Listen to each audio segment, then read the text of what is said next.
नमस्कार दोस्तों, आज हम लोग नवंबर करेंट अफेयर स्टार्ट करेंगे। नवंबर की करेंट अफेयर में हमारी 3 क्लास होंगी, जिसको 2 क्लास हम लोग अभी देख लेंगे और 1 क्लास दिसंबर माह की तरफ बचा के चलेंगे, जिसको हम लोग जब अगस्त तक की, दिसंबर से अगस्त तक की करंट अफेयर कर लेंगे। उसके बाद बची जो एक क्लास है वो मंथली मैगजीन से ना कंप्लीट करके वो हम लोग न्यूज़पेपर के थ्रू कंप्लीट करेंगे, ताकि वो 2-2.5 घंटे की अकेली क्लास है, पूरे महीने का रिवीजन कराएगी। ठीक है, तो तब तक एग्जाम भी आपका कोई ना कोई नजदीक आई जाएगा, कम से कम आरओ का या यूपीपीसीएस का किसी की तो परीक्षा आपकी नजदीक आई जाएगी, तो हमारा फ्लो भी अच्छा रहेगा, हमारा रिवीजन भी हो जाएगा। इसके लिए मैंने इस उद्देश्य से एक एक क्लास बताते चले। आप एक मैगजीन पढ़ते रहो, इस बात की मैंने आपसे रिक्वेस्ट भी की थी, बार बार रिक्वेस्ट किया, फिर से ये रिक्वेस्ट करूंगा, मत बंद करना मेरे भाई। करंट अफेयर पे जो तगड़ा काम मुझे करके आना है वो मैं करके आऊंगा। थोड़ा रेगुलरिटी की एक फ्लो है, मैंने हर हफ्ते में एक महीने बोला था, लगभग 20 दिन हो गए। ये दूसरी क्लास, नेक्स्ट मंथ की क्लास लाने में, इसके लिए माफी चाहूंगा, बट हाँ, क्लास अगली से भी बेहतर रहेगी, कंटेंट पे और अच्छा काम रहेगा, मैं अपने में सुधार करता रहूंगा, आपको अपनी कमी पे काम करते रहना है। तो पहला टॉपिक स्टार्ट करेंगे, पीएम विद्यालक्ष्मी योजना। ध्यान रखना, बिल्कुल नए पैटर्न आपको बताया कि भाई अब केवल फैक्चुअली क्वेश्चंस नहीं जाएंगे हमको। अगर नए क्वेश्चंस आपने देखा होगा तो 30 में से 28 क्वेश्चन डबल स्टेटमेंट के थे। ठीक है, 28 क्वेश्चन करंट अफेयर के डबल स्टेटमेंट के थे, या कूट में थे या कथन कारण में थे। ठीक है, तो बहुत स्थिरता के साथ समझेंगे। देखो, पीएम विद्यालक्ष्मी योजना, पहली बात समझो कि किसी भी चीज को समझने के लिए कि लाई क्यों गई, गवर्नमेंट ने प्रॉब्लम देखा होगा तभी स्कीम लाएगा। तो नाम से ही पता चला कि विद्या की प्राप्ति में जो लक्ष्मी का अवरोध है उसको दूर करने के लिए पीएम विद्यालक्ष्मी योजना लाई गई। तो गवर्नमेंट ने क्या डिसाइड किया कि भाई जो उच्च शिक्षा में, भारतीय क्या है, उच्च शिक्षा में शामिल नहीं हो पा रहे, और न्यू एजुकेशन पॉलिसी हमने लाया। तो न्यू एजुकेशन पॉलिसी का हमारा टारगेट था कि 2035 तक 50% इनरोलमेंट क्या हो, हायर एजुकेशन में होना चाहिए। लेकिन ये क्या है, हो नहीं पा रहा था, क्योंकि हमको होता है कि जो बैंक सब्सिडी देती है वो जब तक आप लोग जमानत नहीं रखते हो तब तक नॉर्मली, अगर आपकी औकात इंडस्ट्री के लिए नहीं है तो बैंक आपको ऋण नहीं देती है। तो गवर्नमेंट कहे कि भाई इनकी औकात हम है, हम गारंटी लेते हैं, हम इनको आप दो, इनको ऋण दो, लेकिन पात्रता हम डिसाइड कर देते हैं कि अगर इस पात्रता में ये फिट बैठते हैं तो बैंक से कहेगी भाई इनको लोन दो, इनकी गारंटी मेरी है, अभी इनकी गारंटी किसी और को नहीं बननी है। अब नियम क्या है, तो बेस जो गवर्नमेंट ने बनाया वो एनआईआरएफ इंडिया रैंकिंग्स बनाया। तो एक तो पहला स्टेटमेंट ये सकता है कि इसमें बेस क्या है, एनआईआरएफ इंडिया रैंकिंग्स है, नेशनल इंस्टीट्यूट रैंकिंग फ्रेमवर्क।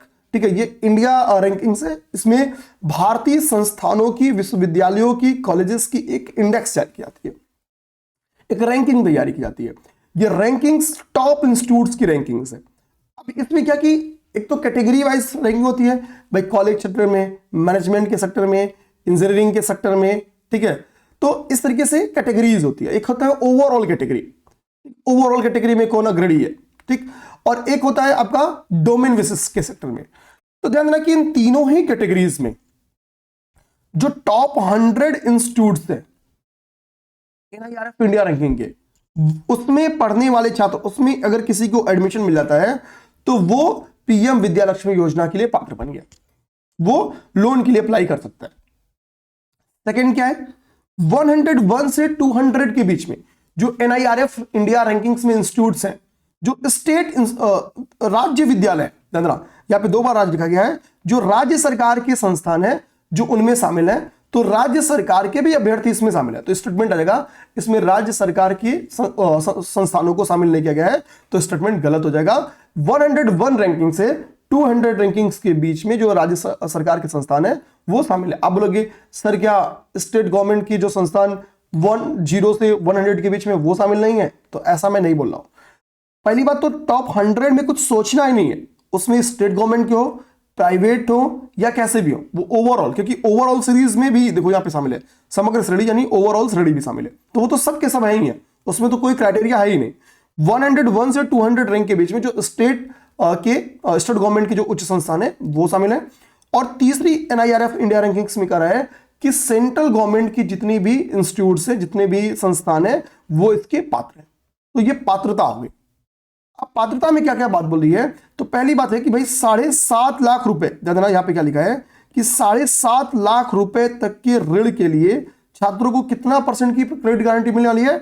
75% की क्रेडिट गारंटी गवर्नमेंट अदा करने वाली है। 75% की क्रेडिट गारंटी गवर्नमेंट अदा करेगी। ठीक है, कितने रुपए तक के लिए? 7.5 लाख तक के ऋण के लिए। इतने रुपए ऋण के लिए लो भाई, बढ़िया से अपनी तैयारी करो उच्च शिक्षा में। ठीक है, और जिनकी पारिवारिक आय, ऐसे स्टूडेंट जिनकी पारिवारिक आय ऊपर की कैटेगरी में फिट बैठते हैं, पारिवारिक आय 8 लाख रुपए तक है, उनको बोला गया भाई कि आप 10 लाख रुपए तक की ऋण ले लो, ठीक है, जो आपकी अधिस्थगन अवधि है, ठीक है, उसमें 3% तक की हम आपको ब्याज छूट भी दे देंगे। तो दूसरी कंडीशन क्या है, उन पारिवारिक बच्चों के लिए जिनकी वार्षिक आय 8 लाख रुपए तक है, ठीक है, तो उनके लिए ये व्यवस्था की गई है। अब आता है, ये तो हमारा टॉपिक हो गया, बेसिकली उद्देश्य क्या था, तो उच्च शिक्षा में नामांकन को बढ़ावा देना। गवर्नमेंट और भी कई सारी स्कीम्स इसके पहले लेके आई है, जैसे पीएम श्री 2022 में लेके आई थी, समग्र शिक्षा अभियान 2018 में लेके आई थी, उल्लास 2022 में लेके आई थी, ठीक है। तो स्कूलिंग को बढ़ावा देने के लिए कई सारी योजनाएं ऑलरेडी गवर्नमेंट लेके आ रही है, तो इसको आप अरेंज भी कर सकते हो। जैसे मैंने आपको पीएम श्री बताया 2022 में आया था इसको, ठीक है। समग्र शिक्षा अभियान स्कूलिंग से रिलेटेड आया था, 2018 में आया था। अच्छा, ये इसका मतलब ये नहीं कि ये उच्च शिक्षा के लिए आया है, ठीक है, ध्यान देना। उल्लास आपका 2022 में आया था, यानी स्कूलिंग को लेके, एजुकेशन को लेके ये कुछ और भी पहले हैं इंपॉर्टेंट, जिसको आप कभी मेन सोर्स में पूछे तो लिख सकते हो। अब हमारा अटल इनोवेशन मिशन, देखो 2016 में क्या था कि उद्यमिता एवं नवाचार को बढ़ावा देने के लिए हमने अटल इनोवेशन मिशन को स्टार्ट किया था। कब? वर्ष 2016 में। अब वर्ष 2016 में जब हमने इसका पहला चरण स्टार्ट किया था तो पूरा हो गया, तो हमने इसी के लिए 2024 में क्या किया, इसका दूसरा चरण लेके आते हैं, जिसका नाम है अटल इनोवेशन मिशन 2.0। तो पहली बार अटल इनोवेशन मिशन की स्थापना की गई थी तो वर्ष 2016 में, किस उद्देश्य से? ताकि नवाचार एवं उद्यमिता को बढ़ावा दे सके। तो उद्देश्य क्या था? नवाचार एवं उद्यमिता को बढ़ावा देना, नवाचार एवं उद्यमिता को बढ़ावा देना, ठीक है। आप मान लो कोई नवाचार खोल रहे हो तो बिना गवर्नमेंट की सहायता से आप कोई भी नवाचार आगे नहीं बढ़ सकते, ठीक। अब बात होती है कि जो ये 2.0 अभी स्टार्ट किया गया, जिसका दूसरा चरण स्टार्ट किया गया, वो किस टाइम पीरियड के लिए, किस अवधि के लिए स्टार्ट किया गया है? तो 31 मार्च 2028 तक की अवधि के लिए ये 2.0 को स्टार्ट किया गया है, इसके दूसरे चरण को स्टार्ट किया गया है। तो ये अवधि है। कितने रुपए के लिए इसमें आवंटन किया गया है? आवंटित व्यय कितना है? तो 2750 करोड़ रुपए। ये सारी चीजें आप लोग नोट करना, 2750 करोड़ रुपए इसमें आवंटित व्यय। तो इतने रुपए दिए गए कि भाई कि आप नवाचार एवं उद्यमिता को बढ़ावा दें। गवर्नमेंट क्या करेगी भाई? नवाचार बढ़ाने के लिए क्या तरीका है? तो एक तो क्या है कि इनपुट बढ़ा दो, यानी जो इन्वेस्टर्स हैं, जो नए नए इन्वेस्टर्स हैं, उनको इसमें शामिल करो, अधिक इन्वेस्टर्स को शामिल करो, उद्यमियों को अधिक शामिल करो। दूसरा क्या है भाई? गुणवत्ता सुधार पे ध्यान दो, इनकी जो आउटपुट है उसमें सुधार करो। तीसरा क्या है? जो थ्रूपुट से, यानी जो सफलता दर है, उसमें वृद्धि करो। तो गवर्नमेंट क्या है कि नवाचार एवं उद्यमिता को सक्षम करने के लिए, इसको सफल करने के लिए विभिन्न योजनाओं पे काम कर रही है, ठीक है। उसमें एक आपका अटल इनोवेशन मिशन है, 2.0 स्टार्ट हो गया इस टाइम पीरियड के लिए। इतना ही नहीं, जब 2.0 अटल इनोवेशन मिशन का गवर्नमेंट ने स्टार्ट किया तो कई सारे कार्यक्रम भी इसी के साथ स्टार्ट किया 2.0 के साथ, जिसमें एक कार्यक्रम है लिपि कार्यक्रम, जिसका इंग्लिश वर्जन आपको दिख रहा होगा स्क्रीन पे, language inclusive program for innovation, of innovation. LIPI program का इसका फुल फॉर्म भी पेपर में आ सकता है लिपि का। तो लिपि का फुल फॉर्म क्या है? Language inclusive program of innovation, ये इसका फुल फॉर्म है। अब देखो लिपि, यहां पे एक वर्ड आप पढ़ पा रहे हो क्या? लैंग्वेज। तो मान लो कि भाई कि हो क्या रहा है, गवर्नमेंट कर रही है कि कई सारे स्टार्टअप्स हम खोल रहे हैं, डिफरेंट एरियाज में खुल रहे हैं, और हमको पता है भारत में क्या है, एक कहानी ना कि 4 कोस पे वाणी बदले कोस पे पानी, ऐसा कुछ एक स्टेटमेंट है, ठीक। कोस पे पानी बदले 4 कोस पे वाणी, यानी क्या कि भारत भाषागत विविधता वाला देश है, स्टेटमेंट बोलता है। और हमको पता है 8वीं अनुसूची में क्या है कि अनुसूचित भाषाओं के ऊपर 22 अनुसूची, आप बताओ कितनी बताएं? 22 है, 23 है, 24 है, 25 है, 26 है, कितनी है, ठीक है। अनुसूची 8 में कुल कितनी भाषाओं को शामिल किया गया, आप ये कमेंट बॉक्स में बता सकते हो। तो हुआ क्या है कि भारत की 22 अनुसूचित भाषाओं में के लिए ये लिपि कार्यक्रम स्टार्ट किया गया। कितने के लिए? 22, ठीक है। धन्यवाद। कह रहा है इसका उद्देश्य अंग्रेजी न बोलने वाले जो हम लोग कह सकते हैं जो उद्यमी है, उनकी मदद करना, उनकी भाषागत समस्याओं को दूर करना इस लिपि कार्यक्रम का उद्देश्य, ठीक है। तो नवाचार एवं उद्यमिता तंत्र का विकास करना इसका बेसिकली क्या है? उद्देश्य है। टोटल कितने? 22 अधिसूचित भाषाओं में, 22 अधिसूचित भाषाओं में। तो ये पेपर में क्वेश्चन आ सकता है, 22 अधिसूचित भाषाओं में, क्लियर अपने दिमाग में रखेंगे। अब यहां पे एक चीज और समझना है, इसी के तहत बोला क्या गया है कि हम स्थानीय भाषाओं में संचालित होने वाले कुछ नवाचार केंद्र खोलेंगे। ठीक है, यानी आपका वर्नाकुलर इनोवेशन सेंटर्स खोलने की बात बोली गई है। ठीक है, वर्नाकुलर इनोवेशन सेंटर यानी स्थानीय, ठीक है, स्थानीय नवाचार केंद्र खोलने की बात बोली गई है। नवाचार केंद्र खोलने की बात बोली गई है। तो कुल कितने स्थानीय नवाचार केंद्र खोले जाएंगे? तो कुल 30 स्थानीय नवाचार केंद्रों के खोलने की बात बोली गई। कितने? तो कुल 30 स्थानीय नवाचार केंद्रों के खोलने की बात इसमें बोली गई। तो ये बात समझ गए हम लोग। अब इसी में एक कार्यक्रम स्टार्ट किया गया जिसका नाम है फ्रंटियर कार्यक्रम। तो एक तो हमने लिपि कार्यक्रम को समझ लिया कि भाई लिपि कार्यक्रम हमको समझ गया कि 22 भाषाओं जो अधिसूचित भाषाएं हैं उनके लिए नवाचार उद्यमिता पारितंत्र को विकसित किया जाएगा, ताकि जो लोकल लैंग्वेज वाले, जो अधिसूचित भाषाओं वाले, जो अंग्रेजी नहीं जानते, जो ऐसे उद्यमी हैं, उनको कोई दिक्कत आ रही हो तो उसका समाधान किया सके। दूसरा क्या है, इसमें एक चीज ये बोला गया कि हम लोग स्थानीय नवाचार केंद्र या वर्नाकुलर इनोवेशन सेंटर्स खोलेंगे। कुल कितनी वर्नाकुलर इनोवेशन सेंटर खुलने वाली हैं? तो कुल 30 वर्नाकुलर इनोवेशन सेंटर्स खुलने वाले हैं। फ्रंटियर कार्यक्रम क्या है? पहले हम लोग फ्रंटियर कार्यक्रम से किया। तो जो फ्रंटियर स्टेट्स है, जो फ्रंटियर स्टेट्स हैं भाई, वहां पे भी हमको नवाचार एवं उद्यमिता को बढ़ावा देना होगा। तो फ्रंटियर स्टेट्स में नवाचार एवं उद्यमिता को बढ़ावा देने के लिए फ्रंटियर कार्यक्रम स्टार्ट किया गया, जिसमें कौन कौन से हैं? जिसमें आपके जम्मू कश्मीर है, इसमें आपका जम्मू कश्मीर है, लद्दाख है, ठीक है, प्लस सभी पूर्वोत्तर राज्य हैं, पूर्वोत्तर राज्य हैं। पूर्वोत्तर राज्यों के अलावा हमने आकांक्षी जिला कार्यक्रम स्टार्ट किया है। तो जो आकांक्षी जिले हैं, सभी आकांक्षी जिलों को इसमें शामिल किया जाएगा। फिर हमने आकांक्षी ब्लॉक कार्यक्रम स्टार्ट किया, 500 ब्लॉकों को लिखिए, तो सभी आकांक्षी ब्लॉकों को इसमें शामिल किया गया है। आकांक्षी ब्लॉकों को शामिल किया गया है, यानी जो अति पिछड़े जिले और ब्लॉक्स हैं उनको शामिल किया गया। तो इसमें फ्रंटियर कार्यक्रम में कौन कौन से, ध्यान देना, कौन कौन से एरिया शामिल हैं? तो ये एरिया शामिल है। और गवर्नमेंट ने कहा क्या है कि जो ये एरिया है, इन एरिया में हम करेंगे क्या? तो इस एरिया में हम 2500 नई अटल टिंकरिंग लैब्स स्टैब्लिश करेंगे। ATLs मैंने लिखा ना, ATLs का मतलब क्या? A से अटल, T से टिंकरिंग, L से लैब। तो कितने? तो इन एरियाज में 2500 न्यू अटल टिंकरिंग लैब की स्थापना की जाएगी। अटल टिंकरिंग, जानना, टिंकरिंग लैब की स्थापना की जाएगी। ठीक है, लैब की स्थापना की जाएगी। अच्छा मेरे प्यारे भाइयों, एक चीज ध्यान देना, स्क्रीन पे जो आपको नंबर घूम रहा है, आपको स्ट्रेट पीसेस से लेके RO को लेके कोई भी दिक्कत प्रीलिम्स पे हो, मेंस पे हो, आप निश्चिंत हो कि कभी कोई दिक्कत है आप मैसेज करना, लिख देना कि मुझे फला सर से, चाहे आपको निशान सर से जाननी हो, आपको रमन सर से जानना हो, तो हमको फला दिक्कत है, हमको बात करनी सर लोग से। ठीक है, तो आप मैसेज कर देना। हम लोग नॉर्मली गूगल मीट करते हैं, आप सबको इस गूगल मीट से ऐड कर लीजिएगा। हम हर दिन हम लोग गूगल मीट करते हैं। ठीक है, किसी किसी दिन हो सकता हो कि गूगल मीट ना हो। नॉर्मली जैसे संडे को टेस्ट रहता है तो टेस्ट के साथ गूगल मीट रहता है, बाकी दिनों में हम लोग गूगल मीट करते हैं, तो आप सबसे गूगल मीट कर लिया जाएगा। ठीक है, आपकी समस्या जो भी होगी, आप हमारे बैच में हो ना हो, हमें कोई दिक्कत नहीं है। ठीक है, आपका रिजल्ट होना चाहिए, तो जो हमसे आपको लगे कि जानकारी चाहिए आप जरूर बता देना। ठीक है, रही बात है नोट्स को, तो हम शेयर कर देंगे हमारे टेलीग्राम चैनल पर। डिस्क्रिप्शन बॉक्स में टेलीग्राम चैनल का लिंक होगा, तो आप उससे अवश्य जुड़ जाना। अब हम लोग बात करते हैं, फ्रंटियर कार्यक्रम हमारा हो गया, अब ये चीजें हमारी खत्म हो गई। तो यानी हमारा अटल इनोवेशन मिशन वाला जो टॉपिक है ये खत्म हो जाता है। अब कुछ होमवर्क यहां पे मैंने आपको दे दिया है, जैसे 8वीं अनुसूची होमवर्क लो, होमवर्क लो। और ये होमवर्क का मुझे नोट्स बना के आप लोग जो PCS अभ्यास की फैमिली ग्रुप है मेरे भाइयों, उसमें शेयर करना। होमवर्क क्या है? आपको अनुसूचियों पे नोट्स तैयार करना है, अनुसूची पे शॉर्ट नोट्स बनाना है। ठीक है, डिटेल शॉर्ट नोट्स बनाना है, डिटेल मतलब सारी जानकारी उसमें होगी। ठीक है, और उसको शेयर कर देना है। तो जिसका सबसे बढ़िया होगा वो उठा के हम लोग चैनल पे शेयर कर देंगे। आपका हस्तलिखित होना चाहिए, आप चाहोगे अपना नाम लिख देना, तो उसका फायदा होगा कि जो लोग नोट्स नहीं बनाएंगे उनको शेयर कर देंगे, उनका लाभ मिल जाएगा।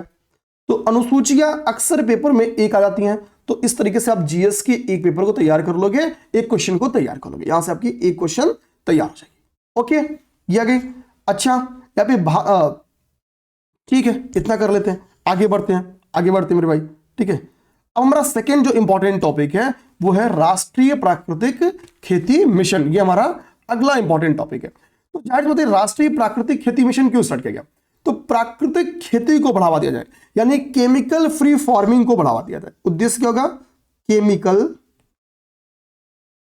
फ्री फार्मिंग को बढ़ावा देना।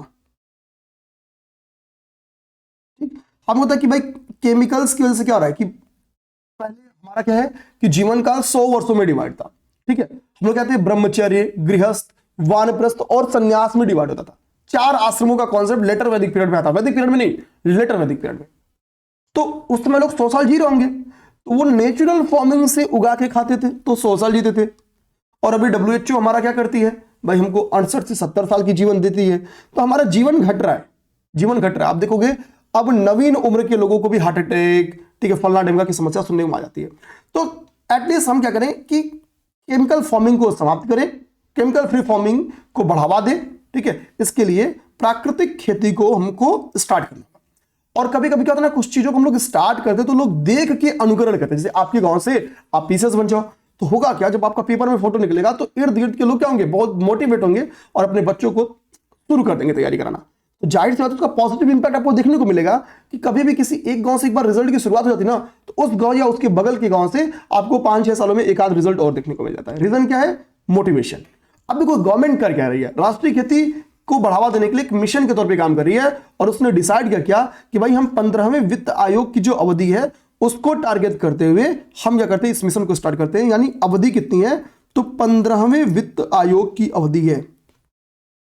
अब 15वें वित्त आयोग की मेरे भाई क्या अवधि है, तो 15वें वित्त आयोग की अवधि है 2025-26। 15वें वित्त आयोग के अध्यक्ष 14। अब होमवर्क नंबर 2 लो, होमवर्क नंबर 2, आपको वित्त आयोग पे एक नोट्स बनाना है। वित्त आयोग पे एक नोट्स बनाना है, इसमें आप जो भी लिखो चलेगा, लेकिन एक चीज जो नोट में अवश्य रहना चाहिए, पहले वित्त आयोग के अध्यक्ष कौन थे आपको पता रहना चाहिए, उनका जो काल है, जो ड्यूरेशन है वो आपको बताना चाहिए। दूसरी चीजें अभी 13वां, 14वां, 15वां और रिसेंट वाला हमको लगता है कि 16वां। ठीक है, तो इन वित्त आयोग के अध्यक्षों के नाम मेंशन होने चाहिए। बाकी आप जो जानकारी वित्त आयोग के सदस्यों वगैरह के बारे में लिख पाओ वो बताओ। इसका भी आपको नोट्स तैयार करना। तो ये होमवर्क नंबर हो गया 1 और ये होमवर्क नंबर हो गया 2। 2 चीजें आपको तैयार रहनी चाहिए। इसी तरीके से होमवर्क दूंगा, आप लोगों को ध्यान रखना है। अब बात है कि राष्ट्रीय खेती मिशन स्टार्ट किया तो किस मंत्रालय ने स्टार्ट किया, तो बेसिकली कृषि कल्याण मंत्रालय के द्वारा इसको स्टार्ट किया गया है। कृषि एवं किसान कल्याण मंत्रालय के द्वारा इसको स्टार्ट किया गया है। किसान कल्याण मंत्रालय द्वारा इसको स्टार्ट किया गया। इसकी शुरुआत किसके द्वारा की गई? कृषि एवं किसान कल्याण मंत्रालय। कुल कितने रुपए के व्यय के साथ इस योजना को स्टार्ट किया गया है, तो इस योजना में कुल व्यय की अनुमान है इस टाइम पीरियड तक 2481 करोड़ रुपए। कितना मेरे भाई, तो 2481 करोड़ रुपए। याद रखना, जितना आपको रुपए वाला व्यय पढ़ा रहा हूं वो एक चार्ट बनाना और लिखना कि ये राष्ट्रीय खेती मिशन के लिए 2481 करोड़ रुपए का आवंटन है। ठीक है, अटल इनोवेशन मिशन के लिए 2750 करोड़ रुपए का आवंटन है, क्योंकि इसको भी आरोही या अवरोही क्रम में अरेंज करने को दे सकते हैं। तो गवर्नमेंट ने कहा क्या कि इस मिशन के तहत जो इच्छुक ग्राम पंचायत है, तो इच्छुक ग्राम पंचायतों के 15,000 क्लस्टर्स में ये योजना लागू की जाएगी। तो क्या है इसमें, इच्छुक जो ग्राम पंचायत है, इच्छुक ग्राम पंचायतों के 15,000 50 के का मतलब क्या होता है 1000 क्लस्टर्स में इसको लागू किया जाएगा। ठीक है, क्लस्टर्स में लागू किया जाएगा। तो गवर्नमेंट क्या करेगी भाई, 15,000 क्लस्टर्स में, इच्छुक ग्राम पंचायतों के 15,000 क्लस्टर्स में इसको लागू करेगी। गवर्नमेंट का टारगेट है कि कम से कम, मेरा मानना है, मतलब गवर्नमेंट कह रही है कि मेरा मानना है कि इससे 1 करोड़ किसानों को लाभ होगा। 1 करोड़ किसानों को लाभ होगा, मतलब किसान क्या होगी, इस मिशन के तहत 15वें वित्त आयोग की जो अवधि है वहां तक आते आते कम से कम 1 करोड़ किसान क्या करेंगे, राष्ट्रीय प्राकृतिक खेती मिशन के तहत जुड़ जाएंगे। और अगर हम लोग इन 1 करोड़ किसानों की एरिया की बात करें कि कुल कितने एरिया में प्राकृतिक खेती स्टार्ट हो जाएगी, तो उन्होंने एरिया को लेके बोला है 7.5 लाख हेक्टेयर। इतने एरिया पर इनका मानना है कि प्राकृतिक खेती स्टार्ट हो जाएगा। ये टारगेट है, यही हम लोग कह सकते हैं गवर्नमेंट का टारगेट भी है कि इस योजना का टारगेट क्या है कि भाई 1 करोड़ किसानों को इससे जोड़ो 2025-26 तक, जिसका एरिया कितना हो, लगभग 7.5 लाख हेक्टेयर क्षेत्र तक हो। ठीक है, ये इतनी बात। अब मैंने एक पॉइंट यहां पे लिखा है, बायो इनपुट रिसोर्स सेंटर। ये क्या है? तो गवर्नमेंट कह रही है कि इस मिशन के तहत हम क्या करेंगे, 10,000 जैव इनपुट संसाधन केंद्र, बायो इनपुट रिसोर्स सेंटर की स्थापना करेंगे। बायो इनपुट रिसोर्स सेंटर का मतलब, बायो इनपुट मतलब जैव इनपुट रिसोर्स मतलब संसाधन केंद्र की स्थापना करेंगे। कुल कितना? तो भैया 10,000, 10,000 केंद्रों की स्थापना, बायो इनपुट केंद्रों की स्थापना, BRCs की स्थापना की जाएगी। इसमें क्या बोली गई है? 10,000 बायो इनपुट, ठीक है, संसाधन केंद्रों की स्थापना की जाएगी। तो कुल कितने BRCs की स्थापना की जाएगी? तो 10,000। ये हम लोग समझ लिए। अब इसमें एक मैंने पॉइंट लिखा है, ठीक है, उस पॉइंट को हम लोग समझने की कोशिश करते हैं, जो हमारा नेक्स्ट पॉइंट है। तो नेक्स्ट पॉइंट क्या कहता है? नेक्स्ट पॉइंट कहता है मॉडल प्रदर्शन फॉर्म स्थापित किया जाएंगे। मैंने क्या बोला कि हम लोग गवर्नमेंट क्या करती है कि कहीं भी एक जब योजना स्टार्ट करती है तो टारगेट फॉर्म में, ठीक है, कि ठीक है ये एक लक्षित कार्यक्रम है भाई, इसके बाद से हम इसको पायलट प्रोजेक्ट के तौर पे पहले स्टार्ट करती है। ठीक है, तो मॉडल जो कृषि फॉर्म है ना, ये स्टार्ट करेगी। फिर इस मॉडल कृषि फॉर्म के लाभों को किसानों को बताएगी कि भाई देखो उस एरिया में हमने लगाया तो इसका ये लाभ मिला। तो जब कोई मॉडल के तौर पे एक एग्जाम्पल मिलता है तो लोग मोटिवेट होंगे। तो कुल कितने मॉडल कृषि फॉर्मों की स्थापना की जाने वाली है, पेपर में भी आ सकता है। तो लगभग 2,000 प्राकृतिक खेती मॉडल प्रदर्शन फॉर्म स्थापित किए जाएंगे। कितना? लगभग 2,000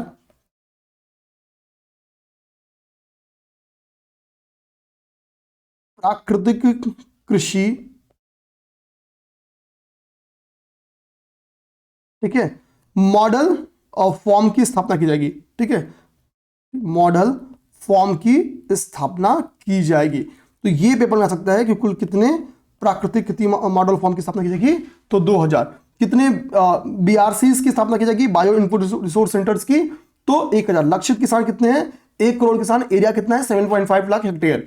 इच्छुक ग्राम पंचायत के 15,000 क्लस्टर्स में लागू किया जाएगा। तो ये इतनी बातें हमने देख लिया।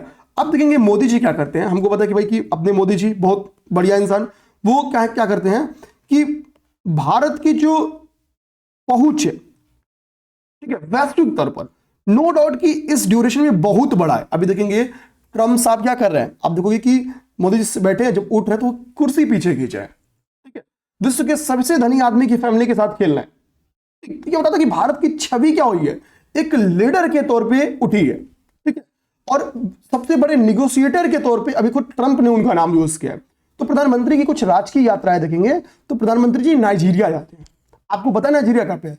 पता है तो बताओ कहां पे है, किस महाद्वीप में है? और गुयाना किस महाद्वीप है? ये दो तुरंत कमेंट करो भाई, नाइजीरिया और गुयाना कहां स्थित हैं। अब आप यहां पे लो होमवर्क नंबर 3।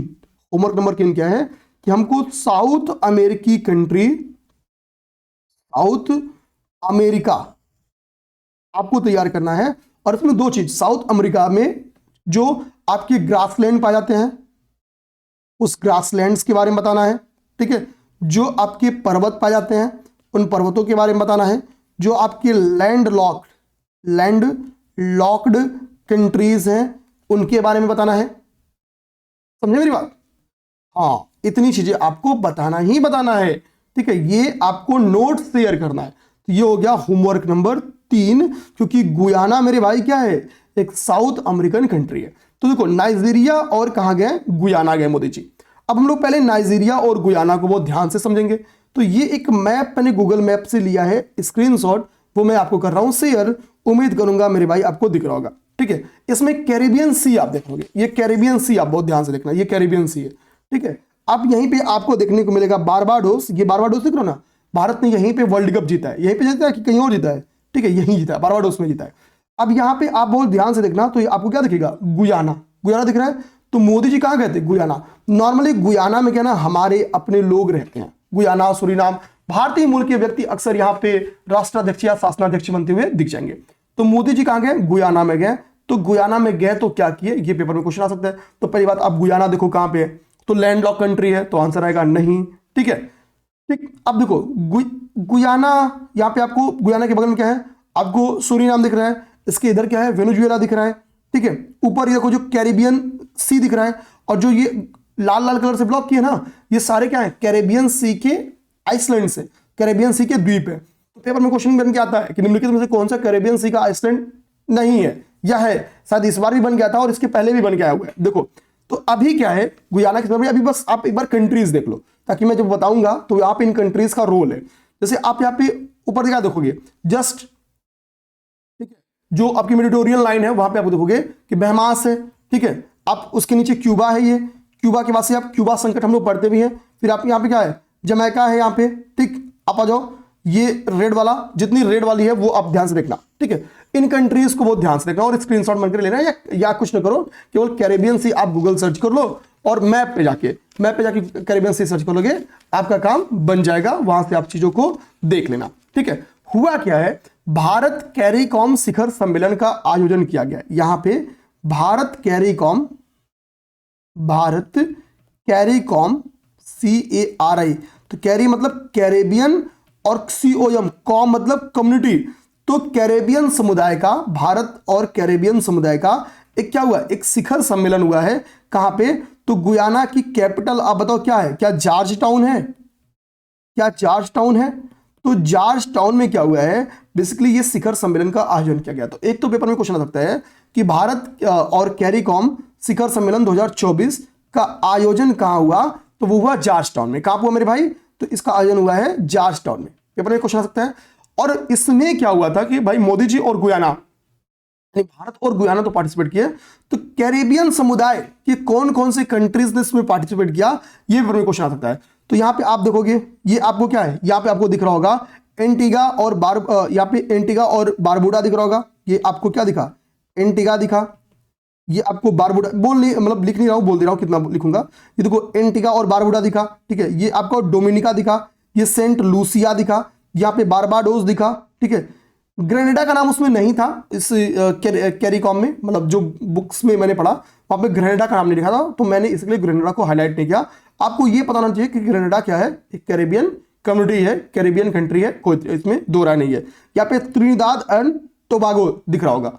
तो ये सब ने क्या किया, बेसिकली भारत कैरिकॉम में पार्टिसिपेट किया, भारत कैरिकॉम में इसमें पार्टिसिपेट किया था, ठीक है। ध्यान देना, इसमें जमैका ने भी पार्टिसिपेट किया था, लेकिन इन कंट्रीज के राष्ट्राध्यक्ष या शासनाध्यक्ष ने पार्टिसिपेट किया था। राष्ट्राध्यक्ष या शासनाध्यक्ष का मतलब या तो प्रेसिडेंट या फिर प्राइम मिनिस्टर ने पार्टिसिपेट किया था। लेकिन जमैका के क्या थे, विदेश मंत्री ने पार्टिसिपेट किया था, जमैका के विदेश मंत्री ने पार्टिसिपेट किया था, मंत्री, ठीक है, जमैका के विदेश मंत्री ने पार्टिसिपेट किया था। तो ये हो गया आपका भारत कैरिकॉम 2024। तो होता क्या कि मोदी जी जाएंगे गुयाना, तो चलो सबसे पहले हम लोग गुयाना को देख लेते हैं। तो मोदी जी के पहले एक सवाल आता है कि भाई कौन गया था वहां पे, तो ये आप बताना। लेकिन ध्यान दी जाओ, मोदी जी अब जा रहे हैं गुयाना 1968, 1968, पेन बहुत छोटा हो गया, 1968 के बाद कोई पहला भारतीय प्रधानमंत्री है जो यहां जा रहा है, पहला भारतीय प्रधानमंत्री, पहला भारतीय प्रधानमंत्री जो यहां जा रहा है। तो भाई कोई लंबे समय तक तो पीएम बहुत सारे लोग रहे हैं, लेकिन ठीक है, हो सकता है गुयाना कितनी इंपॉर्टेंस लोग समझे ना हो या समय ना मिला हो, तो कोई नहीं गया। मोदी जी के पास समय है, मोदी जी 15वां साल पूरा करने जा रहे हैं, ठीक है। योग्य नेता इसी के लिए जाते हैं। तो क्या है, ये यहां पे पहुंचे 1968 के बाद। तो पेपर में भी क्वेश्चन आ सकता है। नाइजीरिया में 17 सालों के बाद, 17 वर्षों के बाद कोई प्राइम मिनिस्टर यहां जा रहा है। तो जाहिर सी बात है भाई 12 साल से तो मोदी जी रहे हैं, ठीक है, 10 2 12 साल से मोदी जी हैं, ठीक है। तो यानी 12 में 11 साल हो गया ना, हाँ। इसके पहले मनमोहन सिंह रहेंगे, तो यानी Nigeria Manmohan Singh prime minister Manmohan Singh गए थे, ठीक है। तो 17 वर्षों के बाद कोई पीएम क्या हुआ है, नाइजीरिया गया। तो कितने साल बाद कौन गया, या फिर 1968 के बाद, तो 68 में 2 जोड़ोगे 70, तो 32 साल उधर हो गया, और भाई 25 साल आपका इधर हो गया, 24 साल इधर हो गया, ठीक है। तो 32 और 24 जोड़ लो, इतना साल हो गया आपका गुयाना में गया किसी पीएम को। अब समझेंगे गुयाना हमने मैप में देख लिया, नाइजीरिया भी मैप में नहीं देखा है, देख लेंगे। तो जब मोदी जी यहाँ पे जाते हैं तो भाई बातचीत करेंगे, अच्छी खासी बातचीत होगी। इस समय गुयाना के राष्ट्रपति कौन है, मोहम्मद इरफान अली। उन्होंने इनका बहुत स्वागत किया। कौन, मोहम्मद इरफान अली गुयाना के कौन है, राष्ट्रपति हैं। पेपर में ऐसे क्वेश्चन आरों में बन के आए थे, तो ध्यान रखना, मोहम्मद इरफान अली, इरफान अली। पेपर में क्वेश्चन आता कि G20 में पार्टिसिपेट करने वाले जो राष्ट्राध्यक्ष या शासनाध्यक्ष थे, तो उनका नाम पूछा था। ठीक है, उनका नाम पूछा कि भाई कि इस देश के राष्ट्रपति कौन थे, इस देश के राष्ट्रपति कौन थे, तो इसलिए मैं मोहम्मद इरफान अली लिखवा दिया। अब इंडिया कैरिकॉम समिट के बारे में मैंने ऑलरेडी पढ़ाया। आयोजन कहां हुआ? जॉर्ज टाउन में, जॉर्ज टाउन गुयाना। कैरी मतलब क्या हो गया? कैरिबियन, कैरिबियन समुदाय का ये एक समिट था, कैरिबियन समुदाय का यह क्या था? एक समिट था, ध्यान देना है।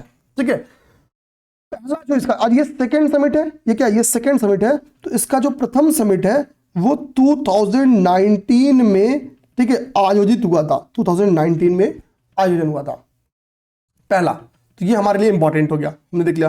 अब हम लोग देखेंगे नाइजीरिया। नाइजीरिया को बहुत ध्यान से देखना। तो आपको अफ्रीका में यहां पे नाइजीरिया दिख रहा होगा। ठीक है, गल्फ ऑफ गुइना के पास आपको दिख रहा होगा क्या? नाइजीरिया। ये गल्फ ऑफ गिनी के पास आपको नाइजीरिया दिख रहा होगा। ठीक है, ये देखो नाइजीरिया। नाइजीरिया से एक नाइजर नदी निकलती है, और उस नाइजर नदी पे एक लेक है जिसका नाम है Kenji lake. Kenji lake, KAINJI, Kenji lake यहां पे स्थित है। ठीक है, तो इस लेक का संदर्भ नाइजीरिया से, ये भी हम लोग समझ गए। ठीक है, अच्छा ये बताओ क्या नाइजीरिया से ही आपकी भूमध्य रेखा निकल रही है? तो आंसर आएगा नहीं। भूमध्य रेखा ही है ना? हाँ, तो ये नहीं निकलती उससे। एक तो ये भी आपको यहां से दिमाग में रखना। ठीक है, ये हमको नाइजीरिया समझ में आ गया। अब नाइजीरिया के संदर्भ में क्या क्या हमको फैक्ट्स देखने हैं। तो देखो नाइजीरिया में मोदी जी गए, तो मोदी जी की बात क्या ना कि वो किसी भी देश में जाते हैं तो जो वहां का सबसे प्रचलित अवार्ड, जो सबसे फेमस अवार्ड है, वो पा जाते हैं खुश करके। तो देखो होता क्या है, जो इनका राष्ट्रीय अवार्ड है उससे मोदी जी सम्मानित होते हैं। और मोदी जी ऐसे पहले व्यक्ति हैं जो कोई विदेशी नागरिक बनते हैं जो नाइजीरिया के राष्ट्रीय अवार्ड से सम्मानित किए गए हैं। तो प्रथम विदेशी नेता है, जानना 1969 के बाद इस पुरस्कार से सम्मानित हुआ है, जानना। तो 1969 के बाद सम्मानित होने वाले, इनके राष्ट्रीय अवार्ड से सम्मानित होने वाले पहले नेता, होने वाले पहले विदेशी नेता, पहले विदेशी नेता है, ये विदेशी नेता है। आगे बात समझे, पहले विदेशी नेता है। यहां पे मैंने क्या बताया कि भाई 1968 के बाद कोई गया ही नहीं था, 1968 के बाद गुयाना में। और 1969 के बाद से नाइजीरिया ने किसी विदेशी को अपना क्या दिया है? राष्ट्रीय अवार्ड ही नहीं दिया है। और राष्ट्रीय अवार्ड का नाम क्या है? तो grand commander of the order of niger. इस राष्ट्रीय अवार्ड का नाम क्या है? इस राष्ट्रीय अवार्ड का नाम है आपका ग्रैंड कमांडर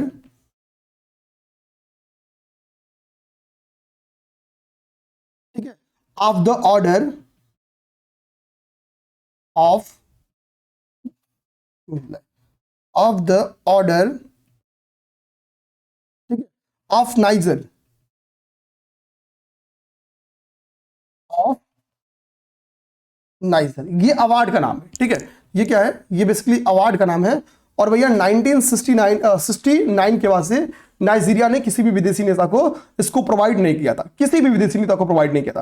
तो 1969 से इसने किसी भी विदेशी नेता को ये अपना राष्ट्रीय सम्मान दिया है। और गुयाना में 68 के बाद कोई गया नहीं था, तो 68 69 बैक टू बैक है, याद करना भी आसान है।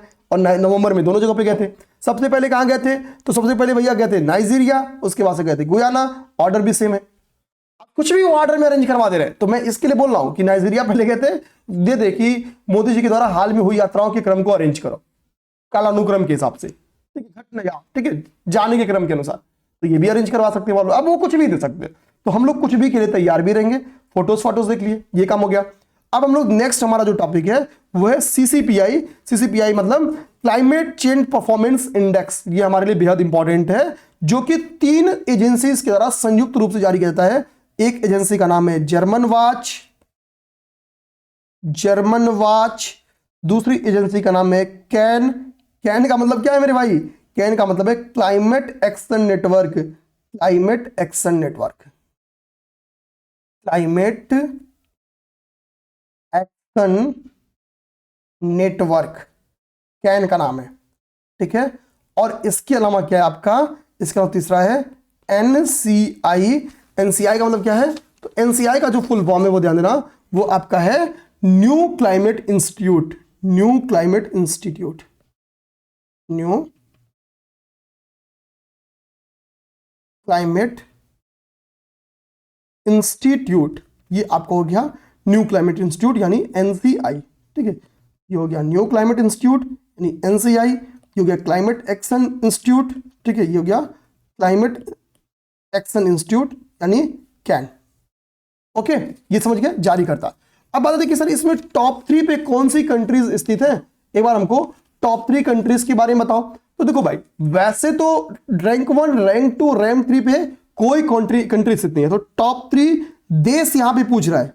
लेकिन अगर बोले टॉप 3 रैंक पे कौन स्थित है, अगर आपसे पूछ दे कि टॉप 3 रैंक पर कौन सा देश स्थित है, तो टॉप 3 रैंक पे नो कंट्री, किसी देश को टॉप 3 रैंक मिला ही नहीं है। क्यों? क्योंकि कोई देश ऐसा परफॉर्मेंस किया ही नहीं है क्लाइमेट चेंज को लेके कि उसको टॉप 3 में रखा जा सके, उसको बेहतरीन स्कोर उसका है ही नहीं उतना, ठीक है। तो बात है सर टॉप 3 देश या रैंक, क्या पूछ रहा है स्टेटमेंट में, ये बहुत क्लियर है मेरा। टॉप 3 रैंक अगर पूछे कि टॉप 3 रैंक में डेनमार्क, नीदरलैंड, यूनाइटेड किंगडम है, तो आप बोल देना गलत है स्टेटमेंट, आप गलत बना। और अगर टॉप 3 कंट्री पूछेगा तो डेनमार्क इसमें रैंक 4 पे है, 4th रैंक पे है। डेनमार्क की वजह से आपकी बारी है नीदरलैंड की, और नीदरलैंड के बाद से बारी है यूके की। नीदरलैंड यानी इसमें 5th रैंक पे है और यूके इसमें 6th रैंक पे है। आगे बात समझे, टॉप 3 देश पूछेगा तो डेनमार्क, नीदरलैंड और यूके है, टॉप 3 रैंक पूछेगा तो किसी का नहीं है। अब G20 के 2 कंट्रीज हैं, उसमें एक कंट्री का नाम है इंडिया और एक कंट्री का नाम है यूके, ठीक है। हाँ, कि यूके को पहले रख दो, इंडिया को बाद में रख दो, क्योंकि यूके की, हाँ ठीक है, यूके प्लस इंडिया, ये G20 के ध्यान देना। G20 कंट्रीज जो है उनमें यूके और इंडिया हायर परफॉर्मर है। हाई परफॉर्मर कौन है G20 में? तो यूके और इंडिया है। अभी हम लोग G20 का 19वां शिखर सम्मेलन पढ़ेंगे, तो निश्चिंत रहो, ठीक है। 18वां शिखर सम्मेलन का हुआ था, आप चाहो तुमको बता दो, ठीक है, ठीक। अच्छा, हम लोग ये क्यों कर रहे हैं कि G20 यूके और इंडिया? देखो G20 समिट्स क्यों इंपॉर्टेंट है कि जो ग्रीन हाउस गैसेस का टोटल इमिशन हो रहा है ना, उसका 75% कंट्रीब्यूशन अकेले G20 कंट्रीज करती हैं। कितना? अकेले 75% कंट्रीब्यूशन किसका है? तो G20 कंट्रीज का है, ठीक है। उसमें हाई परफॉर्मर के तौर पे कौन है? तो हाई परफॉर्मर के तौर पे G20 में यूके और इंडिया है। अब हम लोग देखेंगे CCPI के कौन घटक है। देखो इसके पिलर, नॉर्मली पिलर्स आपको सबके नहीं इंपॉर्टेंट होते हैं, लेकिन इसके इंपॉर्टेंट। देखो संकेतक तो इसके इंडिकेटर्स तो 14 हैं, इन वो 14 इंडिकेटर्स 4 वर्गों में विभाजित है, यानी 4 पार्ट्स में विभाजित है। तो वो 4 पार्ट्स कौन से हैं, हमको एक तो उनको देखना और समझना होगा। जो 4 पार्ट्स हैं उनका एक है ग्रीन हाउस गैसेस का उत्सर्जन। ग्रीन हाउस गैसेस का उत्सर्जन, तो देखते हैं कि कौन देश कम से कम ग्रीन हाउस गैस का उत्सर्जन कर रहा है, ठीक है। तो ग्रीन हाउस गैस के उत्सर्जन में अगर हम लोग इंडिया की बात करें तो इंडिया को इस इंडेक्स में 13th रैंक दिया है, और 2023 में यही क्वेश्चन बन गया है। इसी तरीके से वो इसी सब पार्ट से बन गया था। CCPI का जो दूसरा घटक है, दूसरे घटक का नाम है नवीकरणीय ऊर्जा यानी रिन्यूएबल एनर्जी। नवीकरणीय ऊर्जा में जो भारत को स्थान प्राप्त है, वो कैसा स्थान प्राप्त है? 33वां रैंक है भारत का। कौन सा रैंक है? यहां पे मैं इंडिया की रैंकिंग लिख रहा हूं, इंडिया का रैंक लिख रहा हूं, भारत का रैंक नवीकरणीय ऊर्जा के क्षेत्र में कितना है? 33वीं रैंक है। ये कौन बोलता है? तो CCPI बोलती है। CCPI जो इंडेक्स है। तीसरा जो घटक है मेरे भाई, वो है ऊर्जा उपयोग को लेके, ऊर्जा उपयोग। और ऊर्जा उपयोग में जो भारत का रैंक है वो 11th रैंक है, 11वां रैंक है, ठीक है। और जो इसका चौथा घटक है, चौथे घटक का नाम है क्लाइमेट पॉलिसी, जलवायु नीति, और जलवायु नीति में भारत का 7वां रैंक है, 7th रैंक है, ठीक है। जलवायु नीति में 7वां रैंक है। आगे बात समझिए, 7, 11, 33, 13। जलवायु नीति में 7, ऊर्जा उपयोग में 11, नवीकरणीय ऊर्जा में 33, और ग्रीन हाउस के उत्सर्जन में भारत का 13वां रैंक है। तो ये भारत के रैंक है। अगर हम लोग अब ओवरऑल इंडिया की परफॉर्मेंस की बात करें तो इंडिया के परफॉर्मेंस में तो इन चारों घटकों में इंडिया का क्या परफॉर्मेंस है रैंक बेस्ड, वो तो हमने क्या किया, यहां पे समझ लिया, ठीक है, वो तो हमने यहां पे समझ लिया। ये क्यों तीर नहीं बन रहा है, ठीक है, ये ऐसे तीर बन जाए मेरे भाई, तीर, हाँ ऐसे तीर बन जाएगा। ये देखो, तो परफॉर्मेंस में एक चीज तो भाई मैंने आपको इन घटकों में इंडिया की क्या परफॉर्मेंस है वो यहां दिखा दी। स्कोर देखने का कोई मतलब नहीं है, स्कोर आपसे याद भी नहीं होगा तो आप छोड़ दो, जो चीज याद नहीं होगा वो क्यों करा दूं, वो आएगा भी तो भी आप नहीं कर पाओगे। हाँ, इस बार क्या ओवरऑल स्कोर है और ओवरऑल क्या रैंक है बताते हैं। तो इंडिया का इस बार रैंक है 10। इंडिया का रैंक कितना है, तो इंडिया को इस बार यानी जो सीसीपीआई का भी रिसेंट का इंडेक्स आया है 2024 वाला, उसमें इंडिया को कितनी रैंक मिली है, 10वीं रैंक मिली है, ठीक है, 10वीं रैंक मिली है। ओके, अब बात कि इंडिया का स्कोर कितना है, कितना स्कोर भारत ने किया है। तो अगर भारत की स्कोर की बात करोगे तो है 67.99, ये भारत का, अच्छा ये 2025 की रिपोर्ट है, 2025 सीसीपीआई 2025 रिपोर्ट है, ठीक है, 67.99 ये भारत का स्कोर है। लेकिन आप अगर भारत की प्रदर्शन की बात करोगे कि पिछले वर्ष से भारत का प्रदर्शन गिरा है कि अच्छा हुआ है, तो भारत का प्रदर्शन खराब हुआ है पिछले वर्षों से। क्यों, आप देखोगे वर्ष 2023 की बात करें, ठीक है, तो वर्ष 2023 में भारत का जो रैंक था वो कितना था, वो 8th रैंक था, रैंक 8 था। अगर हम लोग 2024 की बात करें तो ये इज इक्वल टू तो लगाना सही नहीं है, ठीक है, 2024 की बात करें तो 2024 में जो भारत का रैंक था वो 7वीं रैंक थी, और अभी 25 की क्या हाल है, तो 25 में 10वीं रैंक है। ये बताता है कि भारत का प्रदर्शन क्या हुआ है, खराब हुआ है। आगे बात समझ में, तो इंडिया का परफॉर्मेंस हमने यहां पे देख लिया। तो क्लाइमेट से रिलेटेड जब मेंस में क्वेश्चन है तो ये आपको ग्रीन हाउस गैस के उत्सर्जन में आपको रैंक लिखने के काम आ सकता है कि भाई भारत का रैंक कितना है, तो भारत का रैंक आपका 13वां है। N2O के उत्सर्जन में आपको पता होगा भारत का दूसरा रैंक है, ठीक है, N2O के उत्सर्जन में भारत का कितना रैंक है, तो N2O के उत्सर्जन में भारत का दूसरा रैंक है। नेक्स्ट हमारा जो टॉपिक है वो है QS Asia university ranking, QS Asia university ranking, इसको देखते हैं। देखो क्यूएस एशिया यूनिवर्सिटी रैंकिंग में इस बार हाईएस्ट इंस्टीट्यूट जो है भारत के, मतलब ओवरऑल सभी कंट्रीज में नहीं, भारत के 162 इंस्टीट्यूट इस रैंकिंग में शामिल किए गए हैं। पिछले वर्षों की तुलना में सबसे ज्यादा जो स्कूल्स हैं वो इसमें शामिल किए गए हैं, ठीक है, ध्यान। तो कुल भारत के कुल कितने इंस्टीट्यूट शामिल किए गए हैं, तो 162 स्कूल शामिल किए गए हैं टोटल 986 इंस्टीट्यूट्स में से, ठीक है, टोटल कितने संस्थान में से, 986 संस्थान में से भारत के 162 संस्थानों को शामिल किया गया इसमें क्यूएस एशिया यूनिवर्सिटी रैंकिंग्स में। अब बात आती है कि इस क्यूएस एशिया नाम में क्या है, एशिया का सर्वश्रेष्ठ स्कूल, एशिया का सर्वश्रेष्ठ स्कूल कौन सा है, तो देखेंगे एशिया का सर्वश्रेष्ठ स्कूल्स की अगर हम लोग बात करेंगे तो उसमें आपका नाम आता है पेकिंग विश्वविद्यालय का, पेकिंग विश्वविद्यालय का नाम आता है। पेकिंग विश्वविद्यालय कहां पे है, विश्वविद्यालय ये चीन में स्थित है। कहां मेरे भाई, चीन में स्थित है। इसको रैंक कितना मिला है, 1, इसका स्कोर 100 है, ठीक है। तो ये एकमात्र ऐसा इंस्टीट्यूट है क्यूएस एशिया का जिसका स्कोर 100 है। ये हमेशा क्यूएस एशिया रैंकिंग्स में पेकिंग विश्वविद्यालय क्या आती है, टॉप पे ही रहती है, हमेशा टॉप पे रहती है। अब सेकंड बात समझो, सेकंड रैंक पे कौन है, तो हांगकांग है, हांगकांग विश्वविद्यालय, हांगकांग विश्वविद्यालय, ये हमेशा क्या है, सेकंड रैंक पे है। ये कहां पे, नाम से पता चला हांगकांग में है, ठीक है, ये सेकंड पे है, ये सेकंड पे है। और थर्ड रैंक पे आपका क्या है, तो वो सिंगापुर का है, वो है नेशनल यूनिवर्सिटी ऑफ सिंगापुर,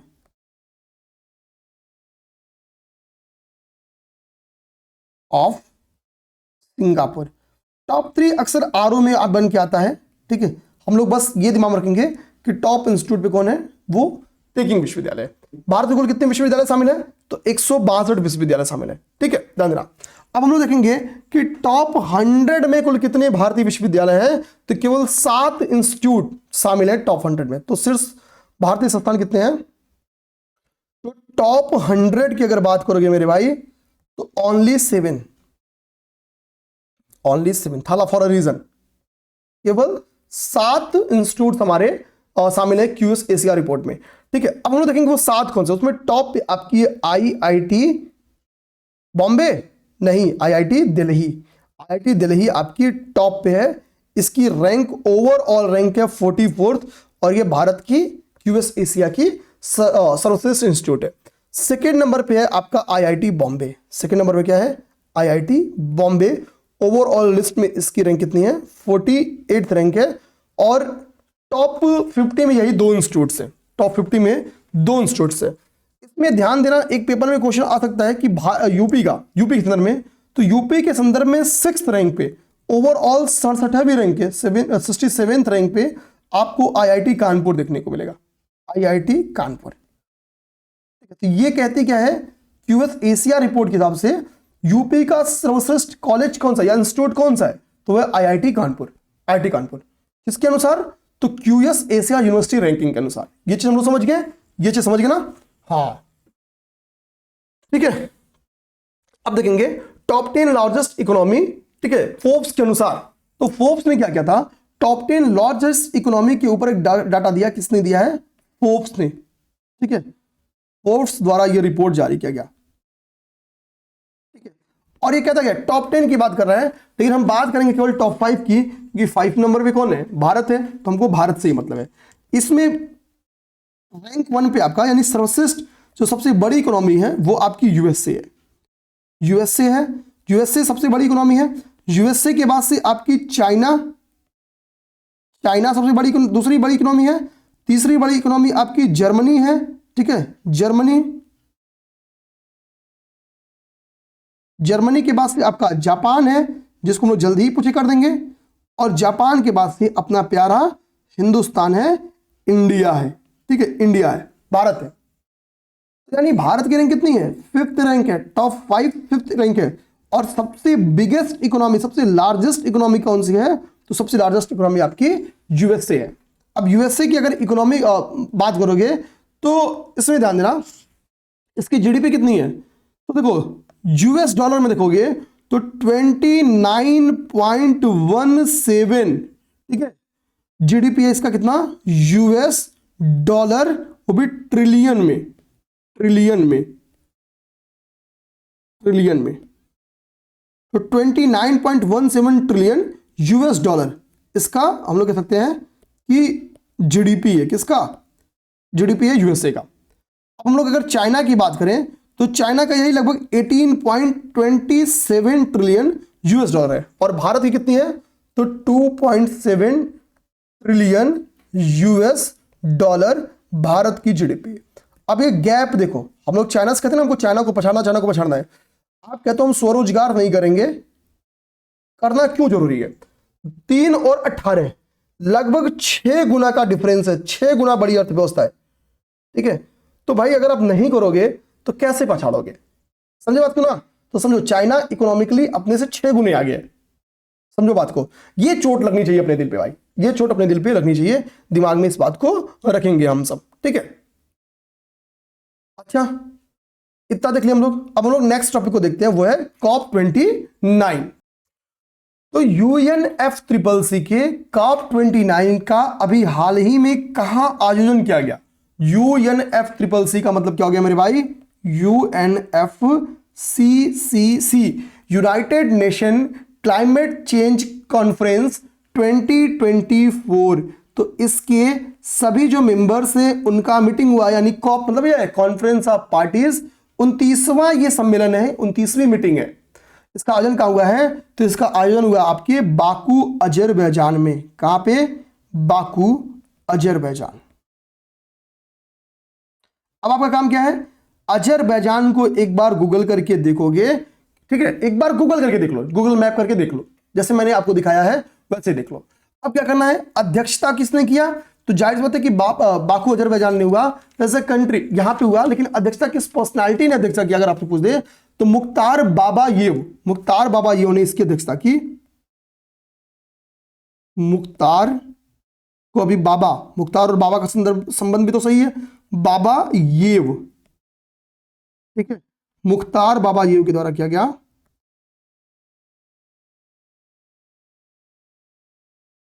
बाबायेव के द्वारा इसकी अध्यक्षता की गई, ठीक है, ध्यान देना। अब यहां पे एक वर्ड है बाकू वित्त लक्ष्य डिसाइड किया गया। बाकू अजरबैजान में हुआ तो हमको नॉर्मली क्या यहाँ पे बाकू वित्त लक्ष्य यहाँ पे घोषित किया गया। आप समझेंगे बाकू जो वित्त लक्ष्य है वो क्या है। तो बाकू वित्त लक्ष्य ये कहता है कि भाई जो अनडेवलप्ड कंट्री है या जो विकासशील कंट्री है, उन विकासशील कंट्री में जो क्लाइमेट चेंज की कार्रवाइयां करने के लिए जो जनधन राशि चाहिए, भाई तकनीक चाहिए उनको, और तकनीक महंगी है, वो उन तकनीक को डेवलप तो कर नहीं सकते, तभी तो विकासशील है। तो भाई उसके लिए उनको फंडिंग क्यों ना हम दे दे, ये कहती है कौन, G20, सॉरी UNFCCC कहती है। तो UNFCCC ने कहा है कि हम क्या करते हैं, बाकू वित्त लक्ष्य डिसाइड करते हैं। बाकू में ये लक्ष्य डिसाइड हुआ, इसके लिए नाम है बाकू वित्त लक्ष्य। और ये लक्ष्य क्या कहती है कि हमको 1.3 ट्रिलियन डॉलर UN, ठीक है, कितना 1.3 ट्रिलियन डॉलर का हमको इतनी धनराशि जुटानी होगी प्रति वर्ष। इतनी धनराशि हमको किसके लिए, तो विकासशील देशों के लिए, ठीक है, प्रति वर्ष विकासशील देशों के लिए इसको हमको जुटानी होगी, ताकि वो अपने यहां जलवायु कार्रवाई के लिए प्रतिबद्धता को सुनिश्चित कर सके। ठीक है, विकासशील देशों के लिए, विकासशील देशों के लिए, ठीक है। अब यहां पे एक बात और बोली गई थी, इसी में बाकू वित्त लक्ष्य में ही बोली गई है कि जो भाई जो विकसित देश हैं वो जब तक वर्ष, कब तक, वर्ष 2035 तक विकासशील देशों के लिए प्रतिवर्ष कम से कम $300 बिलियन धनराशि जुटाए। कितना, $300 बिलियन धनराशि। इसी में बोला गया है कि भाई वो क्या करें, $300 बिलियन धनराशि जुटाएं, कब तक, वर्ष 2035 तक। ये प्रावधान ऑलरेडी था कि जलवायु कार्रवाइयों को निपटने के लिए जो विकसित देश हैं वो विकासशील देशों को क्या करेंगे कि कुछ डॉलर प्रतिवर्ष क्या करेंगे, प्रदान करेंगे। लेकिन बाकू वित्त लक्ष्य में इसी को 3 गुना कर दिया गया। पहले कितना था, $100 बिलियन था, यानी इंटू 3 कर दिया गया है। अब पूछे कि लक्ष्य में कितनी वृद्धि कर दी गई है, तो 3 गुना रिक्वेस्ट किया गया है कि भाई आप 2035 तक प्रतिवर्ष जो विकसित देश हैं वो $300 बिलियन दे जलवायु कार्रवाइयों के लिए। ठीक है, UNFCCC। अच्छा बताओ, UNFCCC से अब क्या USA बाहर हो गया या अभी भी मौजूद है? ठीक है, बताओ हानि और क्षति कोष क्या है। तो भैया हानि और क्षति कोष को समझने के लिए आपको समझना होगा वो है COP27। COP27 हुआ कहां पे था, तो COP27 आपका हुआ था मिस्र में। तो COP27 के समय क्या हुआ था, जो कि मिस्र में जिसका आयोजन था, उसमें हानि एवं क्षति कोष, लॉस एंड डैमेज फंड का निर्माण किया गया था। और इस लॉस एंड डैमेज फंड को क्या का संचालन रुक गया था। तो अभी डिसीजन लिया गया बाकू में कि हम फिर से लॉस एंड डैमेज फंड को फिर से क्या करेंगे, संचालित करेंगे, पूर्ण रूप से इसको संचालित करेंगे।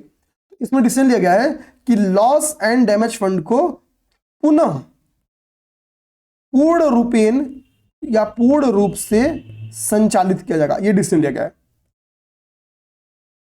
संचालित किया जाएगा।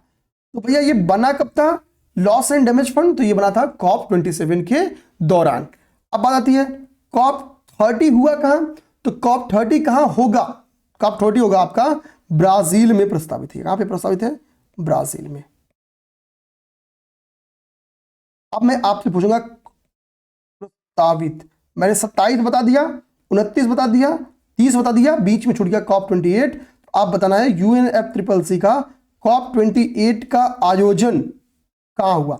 ये होमवर्क नंबर 4 कि आपको UNFCCC के 27 से लेके 27, 28, 29 और 30, 27, 28, 29, 30, इन पांचों का, चारों का आपको क्या लिखना है कि किस देश में आयोजन हुआ बताना है। 27 में बता दिया मिस्र में, 28 पूछा हूं, 29 अभी जस्ट आपको पढ़ाया बाकू, और 30 में बता दिया कि ब्राजील को इसकी अध्यक्षता दी गई है।